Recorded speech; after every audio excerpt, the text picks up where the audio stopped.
Creo que ahí empecé a grabar. Sí, ahí está grabando. Ya. Ya, Carolina, empieza nomás. Ya. Hola, buenas tardes. Antes de comenzar, mi nombre es Carolina Tarico, yo soy reumatóloga, trabajo en Rancagua y quiero agradecer a la universidad esta oportunidad de participar en las clases de cuarto año. Encuentro que es un desafío tremendamente importante, interesante y que a mí la docencia en particular me gusta mucho. Y las hice como creo que me hubiera gustado a mí tener clases porque entendí muy poco de esto hasta que ya fui médico. Vamos a hablar en primer lugar de síndrome de Sjögren y luego vamos a tomar otros temas que me pidieron, que es reumatismo de partes blandas y vasculitis. Les pido que si tienen preguntas también me puedan interrumpir y podamos ir viendo el tema, ojalá en forma conjunta, porque va a ser más entretenido, ya que estos temas tienden a ser un poco varios. El síndrome de Sjögren es una enfermedad crónica, autoinmune, caracterizada por la infiltración linfocítica y plasmocitaria de las glándulas exocrinas. Tiene síntomas clásicos que son la sequedad de ojos y boca, y esa es la manifestación por la cual los pacientes consultan o son derivados. Puede afectar en forma sistémica también órganos como pulmón, riñón, o transformarse en forma muy excepcional en enfermedades proliferativas de células linfoma. La forma de presentación es como una enfermedad primaria de las glándulas exocrinas, o sea que sea eso lo único que tengan los pacientes, o bien que el Sjögren sea una enfermedad secundaria a otras, como puede ser artritis reumatoidea, lupus, esclerodermia o miositis, puede asociarse a estas otras. Esto se los traigo porque Sjögren no es lo más frecuente y la parotidiomegalia y los síntomas secos sí lo son. Entonces es sumamente importante al momento de evaluar poder descartar que el paciente tenga estas otras causas que son muchas veces mucho más frecuentes de ojo y boca seca. Por ejemplo, la parotidiomegalia por virus, por bacterias, micóticas y tuberculosis, la sarcoidosis, que es una enfermedad infiltrativa, enfermedades metabólicas como la parotiditis o la tumoral, y enfermedades relacionadas con IgG4. Sin duda estas, aun cuando pueden ser algunas más frecuentes que otras, son muchísimo más frecuentes que el Sjögren en sí mismo. La serostomía o la falta de saliva generalmente es por medicamentos, y es importante consultar qué medicamentos están consumiendo los pacientes. Generalmente antihistamínicos o medicamentos antidepresivos pueden producir boca seca. Medicamentos que se usan para tratamiento de enfermedades como fibromialgia, que es otro tema que vamos a ver. La fibromialgia en sí también puede provocar serostomía. Causas endocrinas, infecciosas como infección por hepatitis C, VIH, pacientes seniles, con la edad empieza a bajar la producción de saliva, los respiradores orales que en la noche roncan o duermen con la boca abierta, pacientes que han tenido deterioro neurológico, por ejemplo accidentes vasculares y que tienen algunas alteraciones para cerrar la boca o para deglutir. Post-radioterapia, es súper frecuente que los pacientes que han sido irradiados queden con alteraciones de la secreción de saliva. Y de ojo, en general virus, enfermedades oculares, pacientes que han sido operados, por ejemplo de miopatía, quedan con alteración de la saliva, de la producción de lágrimas, perdón, y algunas cosas como la edad, las neurológicas, cuando los pacientes tienen parálisis facial, tienden a tener un ojo que no parpadea suficiente y no lubrica, la fibrosis quística y la enfermedad por IgG4. Entonces, como ven, hay un sinfín de enfermedades que pueden dar ojo y boca seca, y no necesariamente todo es Sjögren, y a veces son cosas combinadas. Entonces hay que hacer una exhaustiva revisión de qué medicamentos consumen los pacientes, qué otras enfermedades tienen, y descartar otras causas. Los criterios de clasificación cambiaron hace poco, en el año 2016, y lo que se exige básicamente es la presencia de anticuerpos RO y LA positivos, y esto da 3 puntos, o sea, es uno de los puntos más importantes de los criterios de clasificación. Un paciente que es RO y LA negativo no es un paciente que tiene Sjögren. La otra cosa es la biopsia que sea compatible con Sjögren. Ahora, es raro hacer biopsias todo el tiempo. Generalmente se hace biopsia solo cuando hay una fuerte sospecha de Sjögren y se han descartado otras causas. Y tenemos un Sjögren más grave. Por lo que un paciente que no tiene anticuerpos positivos, debiéramos descartar que sea Sjögren. Y si aún tenemos dudas, necesitaríamos una biopsia que se hace en casos bastante excepcionales. Otros criterios que se usan, pero con un porcentaje mucho menos importante y con menos peso dentro de lo que son los criterios, es la puntuación de la tensión ocular, que da solamente un punto, el test de Schirmer, que da otro punto, o el flujo salival. Y aquí tenemos, esta es una prueba de Schirmer, se le pone al paciente un papel secante y se espera 5 minutos y se ve cuánto es lo que el paciente logra lubricar, cuánta lágrima produce. 5 es el punto de corte. En general producen bastante más que esto, ya que hay que entender que tienen un cuerpo extraño en el ojo y hace que produzcan más. Y esta es una parotiomegalia. En general no es como se presentan ni como uno las ve, pero quise exagerarlo para que ustedes también puedan no olvidar esta fotografía. Eso respecto de Sjögren. No sé si tienen alguna otra duda o algo que quieran consultar respecto de Sjögren. Yo por lo menos no, fue súper clarito. Ya, la idea es que sean cortas, porque si no las voy a volver locas con estas cosas y son demasiadas presentaciones en muy poquito tiempo. Ya, vamos a seguir, que lo pude hacer, vamos a seguir con patología musculoesquelética no mediada por inmunidad. Ya, le puse este nombre eterno, pero lo que me pidieron básicamente era que hablara de reumatismo de partes blandas. Yo preferí ponerle este nombre, patología musculoesquelética no mediada por inmunidad, porque creo que refleja mucho mejor de lo que vamos a hablar. Cuando uno habla de partes blandas, se está refiriendo básicamente a las afectaciones que van a las bursas, a los tendones, y en esta clase además incluimos lumbago, y además incluimos fibromialgia, porque en los libros se incluye dentro del tema, por lo que hablar de patología musculoesquelética no inmune es mucho más apropiado. Entonces, vamos a partir por el lumbago, que sería patología musculoesquelética axial. El lumbago es el dolor en la región lumbar, es muy frecuente y es autolimitada en la mayoría de los casos. Y esto es súper importante mantenerlo siempre en mente, porque estudiar en forma muy precoz va a ser solo que hagamos que el paciente gaste más en exámenes o que se hagan exámenes que finalmente son innecesarios. De toda esta patología, el lumbago mecánico es lejos el más frecuente, entre el 80 y 90% de los lumbagos totales. Se asocia a patología articular, muscular y ligamentosa de columna. Luego vienen las lumbociáticas, que son patología de lumbago que se asocia a compromiso neurológico, que son bastante menos frecuentes, con un 5%. Las inflamatorias, de las que no vamos a hablar y que son las que vemos los reumatólogos. Y finalmente, menos frecuentes secundarias otras patologías, por ejemplo, metástasis de cáncer de próstata, de mama en mujeres, y las infecciones, que por vía hematógena a veces llegan a la columna. Aquí tenemos una columna normal a mano izquierda y una columna patológica, o patológica entre comillas, a mano derecha. ¿Por qué digo patológica entre comillas? Porque si yo le pido una radiografía a pacientes añosos, sin que estos tengan clínica, probablemente todos van a tener estas alteraciones que vemos en la radiografía de la mano derecha. Todos van a tener compromiso de los discos, todos van a tener deformidades vertebrales, todos van a tener calcificación de la aorta, que es lo que vemos, y todos van a ir con reducción de la altura del paciente porque los discos y la vértebra se van perdiendo altura. Por lo que esto no es algo raro de ver en pacientes añosos. Y esto es importante porque si yo pido imágenes en pacientes que tienen un lumbago agudo, voy a encontrar mucha patología, pero no significa que esto vaya a ser el causante de las enfermedades en los pacientes. Tengo que tener especial atención a eso. Les puse algunas cosas que a veces se ven y uno se asusta. Por ejemplo, espondilolistesis. Lo que vemos con la espondilolistesis, no sé si ven la flechita que tengo aquí en el computador, pero la columna sigue toda una línea posterior y en este punto tiene una listesis, o sea, tiene un tacorrido, por así decir, como más o menos 0,8 centímetros. Eso es una listesis, se produce muchas veces con la edad, si bien puede causar molestias, no es quirúrgico. Y aquí tenemos una prueba de la que se habla bastante y que me imagino que la vieron en semiología, que es el LASEG. El LASEG se usa para distinguir y diferenciar lumbago de lumbociática, y se habla de lumbociática con un LASEG positivo en pacientes que tienen dolor entre los 30 y 70 grados que se irradia distal hacia el pie.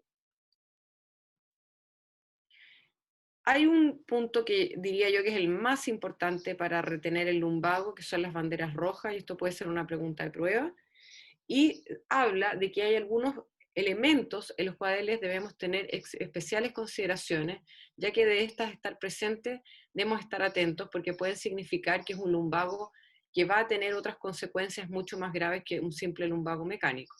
Y esto es que se presenten edades extremas de la vida, por ejemplo, niños y adultos o ancianos. Que haya fiebre y pérdida de peso, que son síntomas constitucionales en el fondo, generalmente eso habla de infecciones. Antecedentes de traumatismo, tratando de buscar fracturas de columna. Antecedentes de cáncer, pensando en que pueden haber metástasis óseas. Antecedentes de osteoporosis o uso crónico de glucocorticoides, por el riesgo de fractura.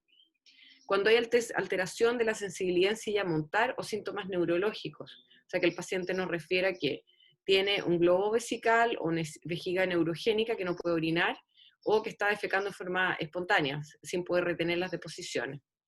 También es importante aquel dolor que empeora en reposo. En general, el lumbago mecánico es un dolor es una patología cuyo dolor empeora en actividad y mejora en reposo. Entonces, cualquiera de estos elementos que estén presentes en la historia, la cual debemos consultar detenidamente, va a hacernos sospechar de que un lumbago es más grave.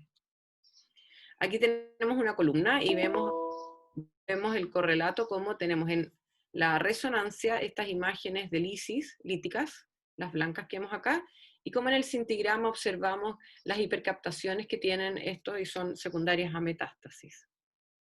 Esta es una fractura vertebral que va a producir un angulamiento de la columna y generalmente están dadas por osteoporosis, sobre todo cuando son varios niveles los comprometidos.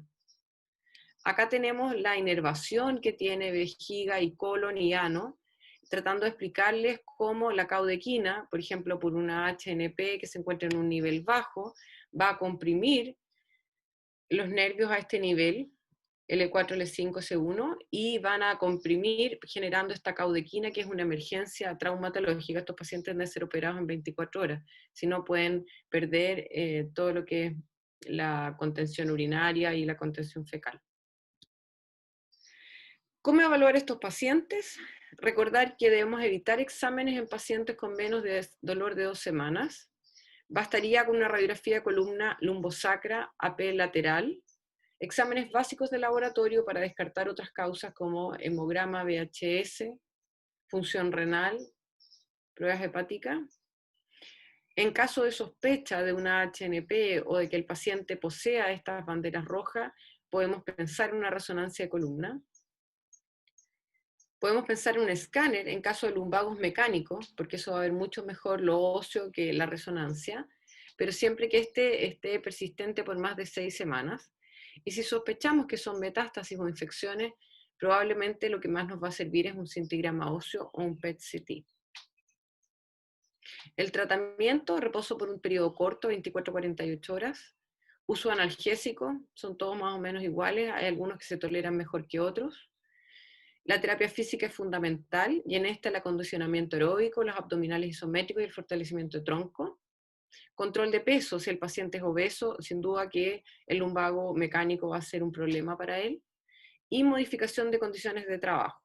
Uso de mejores sillas, mejores apoyabrazos, que tengan un computador, que tenga un teclado ergonométrico, todo eso va a favorecer que el paciente tenga una condición de trabajo que evite la aparición del lumbago en forma recurrente. Ya, y eso era con respecto al lumbago, que como les explicaba eran estos reumatismos axiales no inflamatorios, y ahora vamos a ir a lo que es periférico. Vamos a partir por hombro, luego vamos a ir a codo, mano, cadera, rodilla y pie finalmente.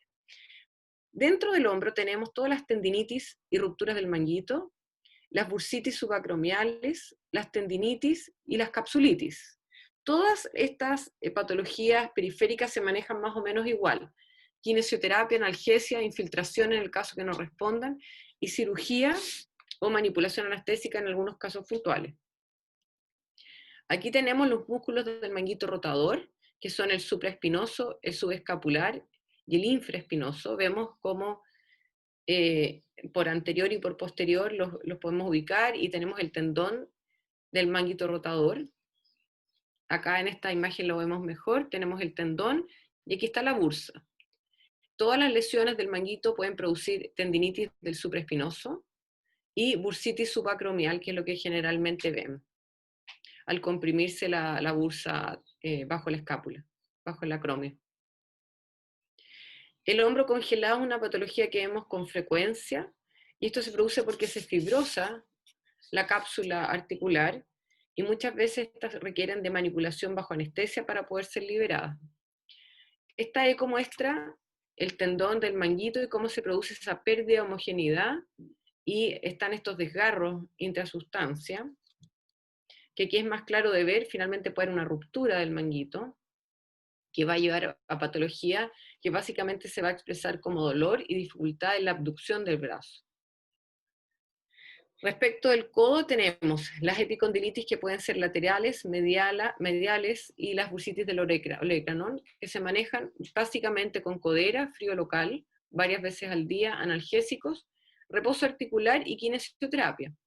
También se puede atrapar el nervio ulnar, que va a dar hipoestesia del dedo meñique y el anular.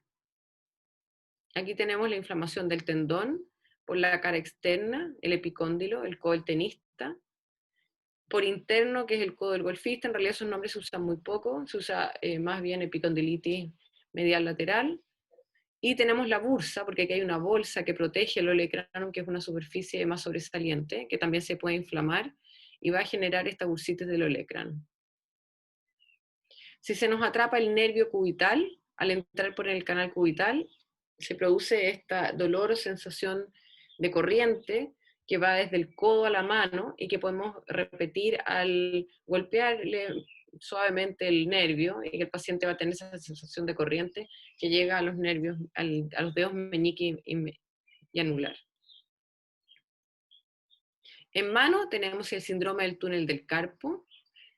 Sabemos que el nervio mediano, los tendones flexores, pasan a través de los huesos del carpo y el ligamento transversal, que es una estructura rígida, por lo cual se puede atrapar el mediano fácilmente. Eso va a generar hipoestesia, dolor y falta de fuerza en el dedo índice, pulgar y medio.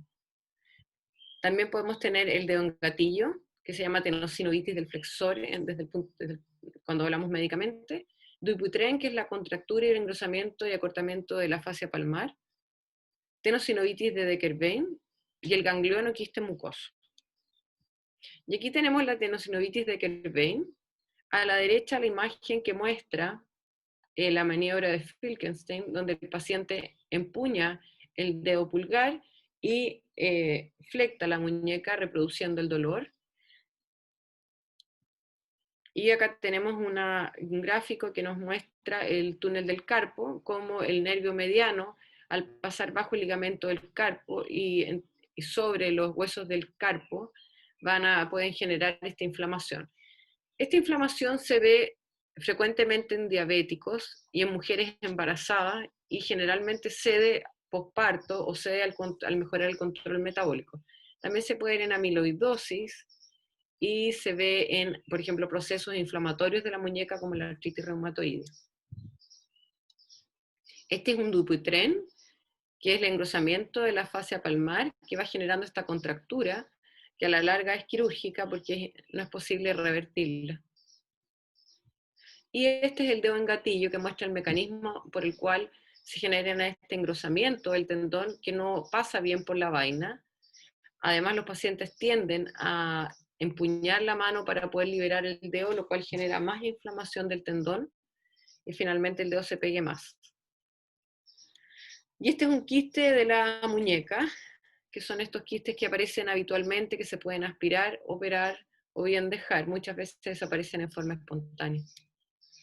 También aparecen quistes en las manos con artrosis de las interfalángicas distales, y esto tiene que ver con que el hueso tiene algunas alteraciones de la forma del hueso que van a facilitar que la sinovial se hernie, generando estos quistes.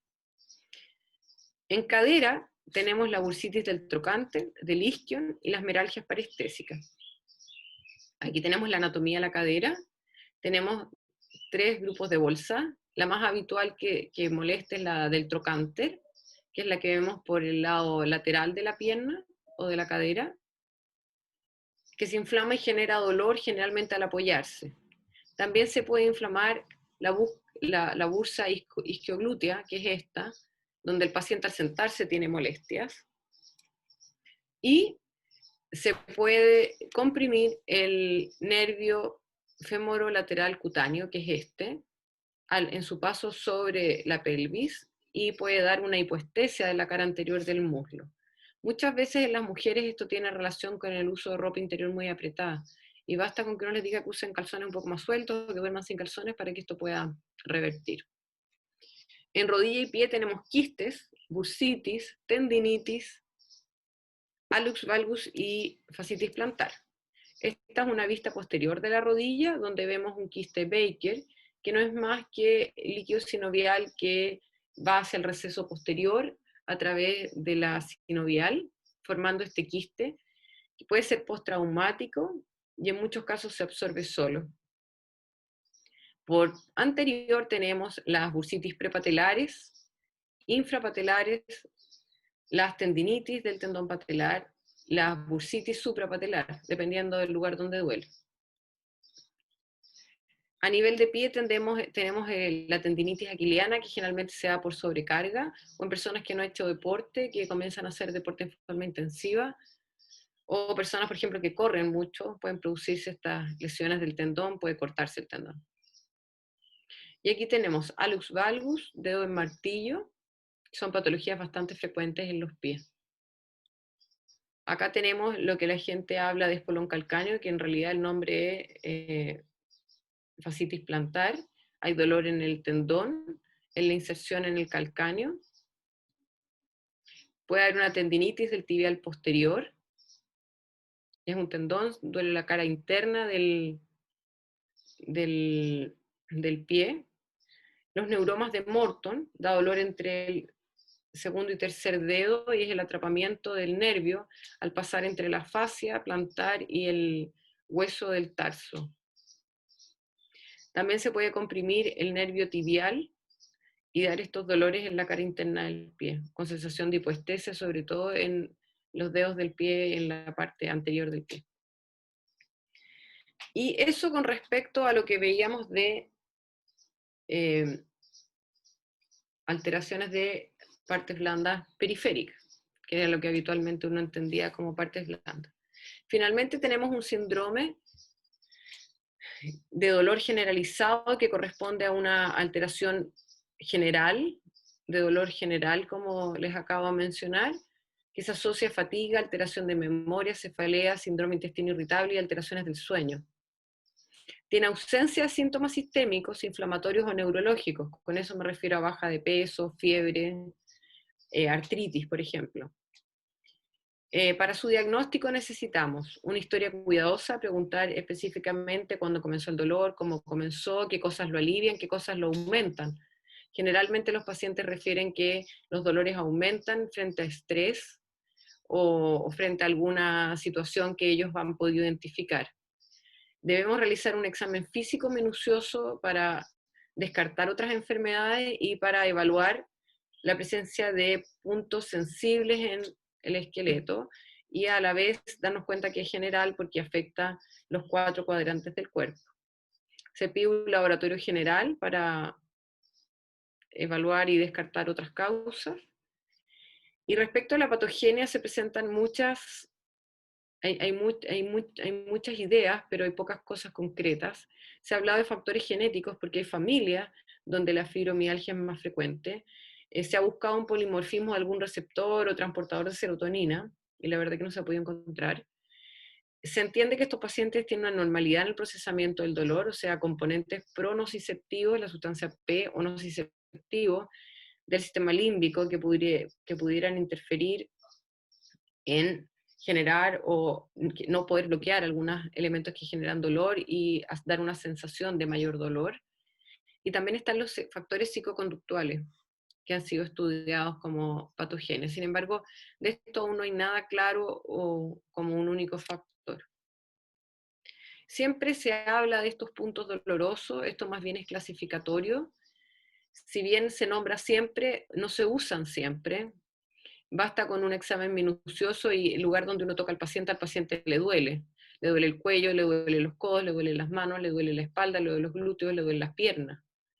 Y comprobar que efectivamente el dolor es generalizado. Es muy importante en el tratamiento que el paciente entienda que esto es real, o sea, que no está loco, porque tienden los pacientes a pensar eso, que entiendan que esta es una enfermedad benigna. Esto significa que no va a ir empeorando en el tiempo, es no progresiva, que no va a terminar en silla de ruedas producto de estas molestias. Y respecto a los medicamentos, se utilizan varias cosas.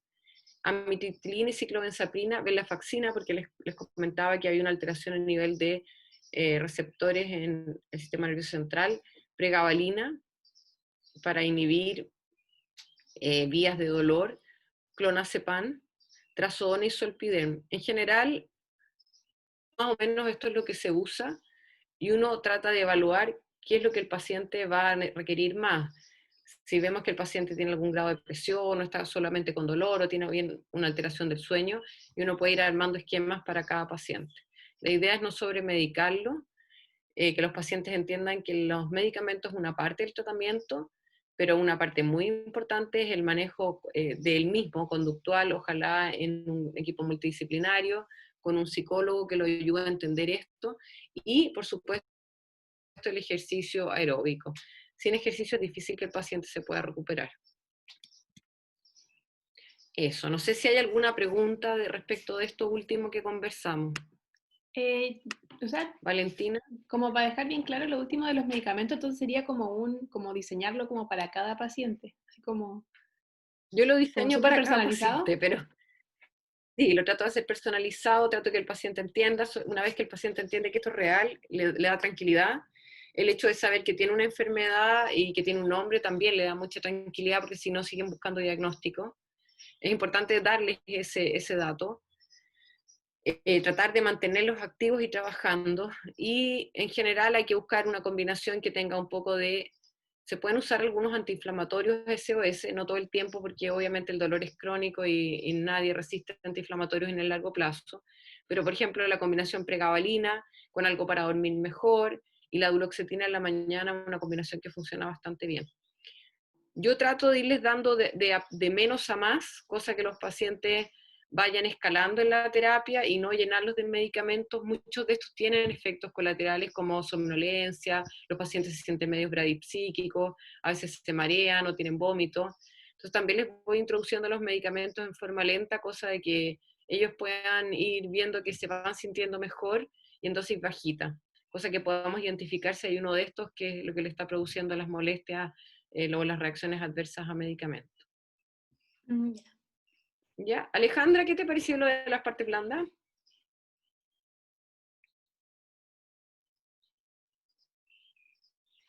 ¿No? Creo que no está conectada, por eso me dejó grabando a mí. Dijo que no iba a poder estar. Alejandra es la Alejandra, ya pensé que era una alumna.